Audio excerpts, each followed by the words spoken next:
మరి మీ పెద్ద ఉన్నత విద్యావంతులు కాదంటున్నారు, అసలు రాజకీయాల్లో కూడా లేరు అంటే రాజకీయాల వైపు కానీ ముఖ్యంగా వైద్య వృత్తిని అభ్యసించాలనే ఆలోచన మీకు ఎందుకు వచ్చిందంటారు? వైద్య వృత్తి అంటే నాకు వచ్చి నన్ను ఎట్లయినా చదివించాలనేది మా ఫాదరు బ్రదర్స్ చదువుకున్న వాళ్ళు కాదు, కానీ మా ఫాదర్ చదువు కోసమే ప్రొద్దుటూరు వచ్చారు. మాది యాక్చువల్గా కమలాపురం తాలూకా, కమలాపురం పక్కన చదిపిరాల అనేది విలేజ్. అక్కడ నుండి ఈయన ఆస్తులన్నీ కూడా మావి తర్వాత చాలా కాలం వరకు అక్కడే ఉండేటివి కూడా. ఈయన చదువు కోసం అని ఇక్కడికి ప్రొద్దుటూరు వచ్చారు. వచ్చి ఇక్కడే చదివిన తర్వాత ఆ కాలం చదువులు దీంట్లో దీనికి సంబంధించినవి ఉండేవి, వ్యాపారం చేసుకోవడానికి తగినవి ఉన్నాయి. ఇక్కడే వ్యాపారంలో సెటిల్ అయిపోయారు, ఇక్కడే పెళ్లి చేసుకున్నారు. ప్రొద్దుటూరు, మా అమ్మ వాళ్ళది ప్రొద్దుటూరు, మా అవ్వగారు ప్రొద్దుటూరే. ఇక్కడే పెళ్లి చేసుకున్నారు, ఇక్కడే ఉండిపోయారు. తర్వాత అట్లా నేను ప్రొద్దుటూరు వాసిని అయినాను. నాకు రెండు సంబంధమే, కమలాపురము ప్రొద్దుటూరు. అది అట్లా జరిగింది. తర్వాత ఆయన వాళ్ళ కుటుంబంలో చదువుకున్నవాడు కాబట్టి, చదువు వాల్యూ తెలుసు కాబట్టి, మొదటి అందులో నేను ఒక కొడుకును కాబట్టి నన్ను పైకి రావనివ్వాలనేది, తీసుకురావాలనేది ఆయన విపరీతమైన ధ్యాస. తమ్ముడు కూడా ఉన్నారు కదా మన అప్పటికి 10 ఏళ్ళు. నేను అప్పటికే హై స్కూల్లో ఉన్నప్పుడు కానీ మా తమ్ముడు రాలేదు. అయినా ఒక మమకారం, తల్లిదండ్రులకు ఒక మమకారం ఒకరి మీద ఏర్పడిన తర్వాత ఆ మొగ్గు అట్లే కనపడుతూ పోతుంది త్రోటు. అసలు ఒక్కొక్కసారి అయితే వాడిని ఎందుకు అట్లా అంత కటువుగా మాట్లాడతామని మా నాయనతో నేను మా తమ్ముని గురించి అనాల్సి వచ్చింది. నా దగ్గరికి వచ్చే వేళకు నేను తప్పు చేసినా కూడా ఆయన మందలించడానికి జంకుతాడు, కానీ వాని మీద సీరియస్గా ఎగిరిపడతాడు. అది ఎందుకంటే ఎందుకో ఒకటి ఏర్పడిన తర్వాత పెద్దోళ్ళల్లో.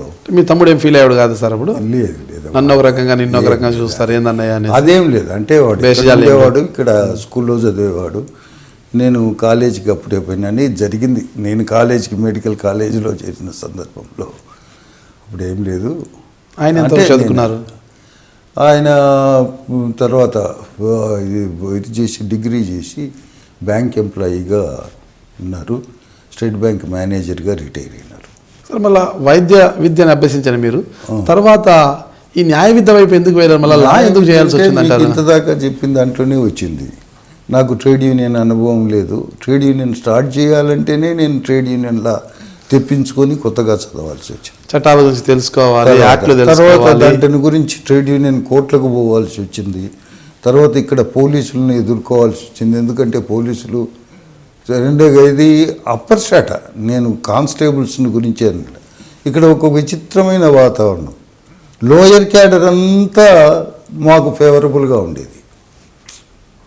ఇది కార్మిక వర్గ నాయకత్వానికి ఫేవర్గా ఉండేది. అప్పర్ క్యాడర్ అంతా వ్యతిరేకంగా ఉండేది అన్నమాట. వీళ్ళ దాటిని తట్టుకోవడానికని ఒక్కొక్కసారి ప్రొఫెషన్లో ఉండే లాయర్లు ఏమిటంటే పోలీసులకు వ్యతిరేకంగా పోవాలంటే, లేదా పోలీసులు అన్యాయంగా అరెస్ట్ చేసినారు వాళ్ళ మీద కేసు వేయాలంటే వాళ్ళు ముందుకు వచ్చేది పరిస్థితి కనపడ్డా. అటువంటిప్పుడు ఎందుకు ఎట్లా ఇంత లా చదువుకున్నాము, ఇంకా లా కోర్స్ చేస్తే పోతుంది కదా, నేనే అడ్వకేట్గా ఎన్రోల్ అయితే పోతుంది కదా అనే దాంతో లా చదవాల్సి వచ్చింది. లా పాస్ అయినాను, అడ్వకేట్గా ఎన్రోల్ అయ్యి కొన్ని రోజులు ప్రాక్టీస్ కూడా, ఒక 4 ఏళ్ళు ప్రాక్టీస్ కూడా చేశాను. ఆసుపత్రిలో వైట్ కోటు, కోర్టులో నల్ల కోటు. రెండు ప్రొఫెషన్లు ఒకటేసారి చేయకూడదు, అందుకని అప్పటికి ఇవన్నీ క్లోజ్ అయిపోయినాయి. అందుకని అది మానుకొని దీన్ని చేశాను. ఎందుకంటే సైమల్టేనియస్గా 2 ప్రాక్టీసెస్ అనేది ప్రొఫెషన్స్లో నాట్ అలౌడ్. కేవలం ట్రేడ్ యూనియన్ల కోసం వైద్య వృత్తికి మీరు ఫుల్ స్టాప్ పెట్టారా, మరే కారణమైనా ఉందా? దాంట్లోనే పోయినట్టేనండి. ఎందుకంటే ఈ అరెస్ట్ అనేటివి జరుగుతూ వచ్చినాయి కదా, ప్రైవేట్ ప్రాక్టీస్ అనేందుకు దానికి ఒక కంటిన్యూటీ ఉండాలి. గవర్నమెంట్ డాక్టర్ అయితే ఎన్ని రోజులు సెలవు పెట్టినా, ఏ రోజు హాజరైనా కూడా ఇబ్బంది ఉండదు, మిగతా వాళ్ళు చూసుకుంటూ ఉంటారు, పని జరిగిపోతుంది. కానీ ప్రైవేట్ ప్రాక్టీస్ అనేది కంటిన్యూటీ దెబ్బతింటే కష్టమైపోతుంది. అందుకు ఈ రిపీటెడ్గా అరెస్టులు, కేసులు ఇవి ఉండే దానివల్ల తర్వాత సాగని పరిస్థితి వచ్చింది. నాకే నచ్చలే.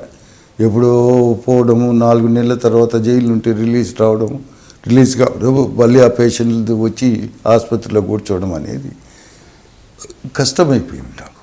అందుకు దాన్ని మానేసి, నేను మీ రమణారెడ్డిని రచయితను, ప్రొద్దుటూరు మాజీ ఎమ్మెల్యేను.